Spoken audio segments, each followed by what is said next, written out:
and we are encouraging that they must generate their own revenue, because Drop, comrade, drop! Drop! Comrade, drop! Drop! We will not allow! We shall not allow! Yes. Within 48 hours, if the CS will not publicly apologize and withdraw the statement, we will close all these public institutions, all these public universities, march to those offices and tell the government or show them how they should do their work.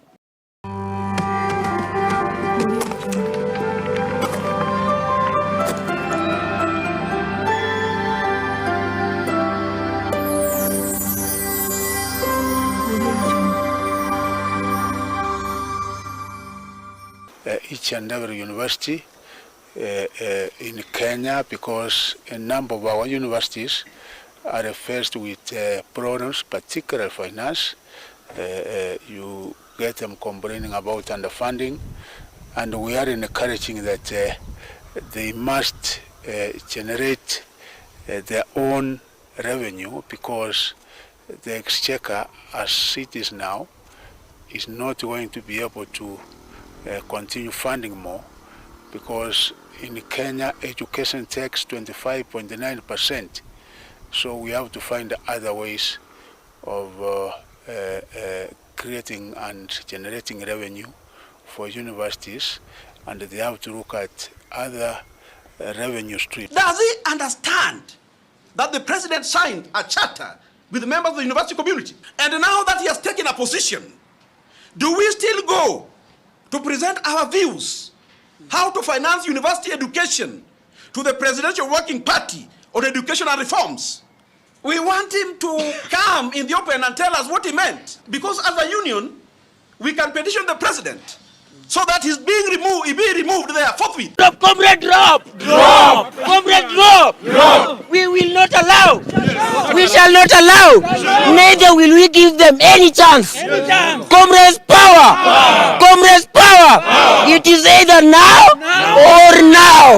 We have convened this news conferencing as public university student leaders to address you on our position following remarks made by the Cabinet Secretary for Education, Honorable EZEKIEL Machogu. While addressing the fraternity of Dedan Kimathi University of Science and Technology over the weekend, Mr. Machogu stated that the state is on the verge of withdrawing its financial support to public universities. The same state that intends to allocate slightly 1.4 billion to political parties for the coming financial year based on the 2nd November 2022 Gazette notice by the Registrar for Political Parties.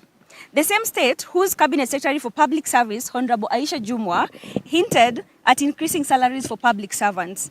The remarks by the CS are unsettling, considering that he has been appointed to serve in the Kenya Kwanza government that promised to bridge the funding gap and even fund non-tuition needs for the students.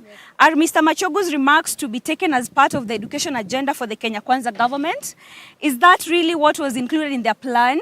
Were they just campaigning on poetry but intend to govern on prose? What you're trying to say is that education in higher institutions of learning will very soon only belong to the people who are rich in this country. Only to students who come from very wealthy backgrounds. Is that why you're there? No. And is that why this is called a public university? No. And why are you not telling other departments of the government to reduce how much they spend or seek revenue from other avenues? Common sense. Yeah? Why education? This is a very important part. And this is, I mean, coming also from a government that was campaigning on the basis of Hustler Nation, Mama Mboga, and the less privileged youth. What are you trying to tell us? That you've forgotten so soon? Less than 3 months in government and you've changed goalpost. That will not happen. It should not happen. And because we are very good people and we want to forgive the CS and the whole government, we ask you that you withdraw, retract what you said. And we are giving you a very limited time of 48 hours. Yes. 48 hours. Without that, because I think we have been very silent and you're taking advantage of that. Yes. Without that, we will close all these public institutions, all these public universities, march to those offices and tell the government or show them how they should do their work. They are dead. Yes. So, what we are saying, and this is our stand, that if that is going to happen, it means school fees is going to be increased. Yes. And already, students cannot even afford the 15,000 that they are paying. They cannot even afford meals per day. Yes, Kuinama. How are they going to pay fees that are even going to triple the one they are paying right now? We are not going to accept that, and this is our condition. Yes. We are giving this one to the CS within 48 hours. Yes. 24. Comrades, within 48 hours, if the CS will not publicly apologize and withdraw the statement, we have the power, we have God, and we are going to close down all public universities for demonstration.